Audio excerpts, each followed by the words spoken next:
Hey, David here with Erudition Auto and Diesel. Today we have a 1993 F350. So the customer brought this vehicle in, said that he had somebody look at the vehicle, did some wiring work, and never finished the job.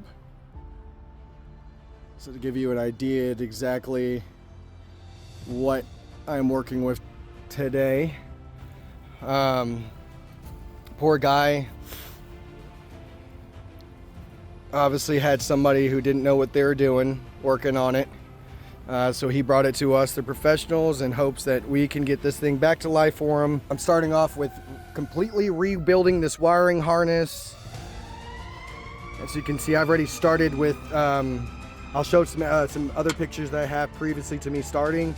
I removed the battery. There's a lot of bare wires. Looks like they use an electric fuel pump. And eliminated the mechanical fuel pump, even though mechanical fuel pump is still mounted to the engine block there. This mag switch looks fairly new. There was wires like this holding this in, extremely dangerous. This is kind of my favorite stuff to do is these projects that people have that went disastrous. They bring it to me and I get it working how it's supposed to. Let's take another look at the engine bay here. This is a 1993 Ford F350 with a 7.3 liter diesel. And what you're seeing isn't good. The engine harness is burned, insulation cooked off, wires melted together, and someone tried to keep it alive with electrical tape and wishful thinking.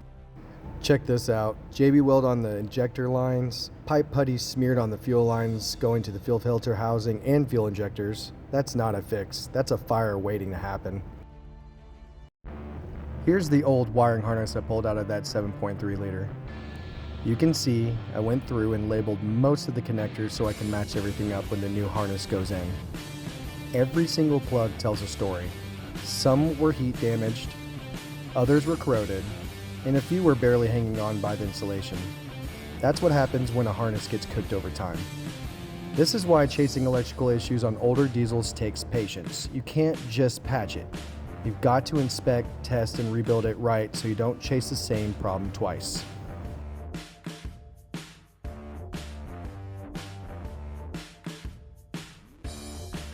Now here's the scary part. This is the glow plug control module. The bottom of it actually melted open to the point you can see the circuit board inside. That's from heat and shorting. So yeah, this one's done. The replacement harness and new glow plug module will bring the 7.3 back to life the right way. No shortcuts, no guesswork. So here's the new engine harness we ordered off eBay. Right around $500 or so. At first glance, everything looks great. All the connectors are clean, the wiring's tight, and it looks ready to drop right in.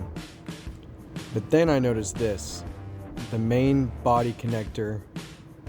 This one's gray with only 8 pins, which means it's actually for a PowerStroke 7.3, not an international 7.3 IDI. The IDI version uses a black 12-pin connector instead. They look similar, but they're totally different. And if you try to plug this in, nothing will line up. So now I've got to take both harnesses apart, repin that 12-pin black connector into this new one, and move over a few wires for the fuel filter housing heater and pressure sensor to make it all work together. Alright y'all, here's the finished harness, rebuilt from the ground up after dissecting both the old and new ones. And because wiring diagrams for these old 7.3 IDIs are nearly impossible to find, this whole rebuild took me right around 8 hours of tracing every wire, connector, and pin by hand and with a multimeter. So here we are. The rebuild harness is finally installed on the engine, and we're really close to bringing this old 7.3 back to life. But I've got to be honest with y'all. Sometimes in this line of work, things don't go the way you hope. This truck came in with only one battery, and it tested completely bad. I've requested the 2 replacement batteries several times so I can continue testing everything safely. Without good batteries, I can't test the wiring going to the starter relay. I can't wire in the electrical fuel pump. I can't verify the integrity of the fuel system. Those steps required solid power so nothing gets damaged. And I genuinely wanted to finish this project. I've put a lot of hours, energy, and care into making sure this harness was rebuilt the right way. But sometimes when a customer is on a tight budget, frustration sets in before the work can be completed. I'm never unwilling to work. I just can't buy parts out of my own pocket. I'm trying to survive too. I respect every customer and I do my best on every job. But without the parts, I can't move forward. I really wanted to see this one run again.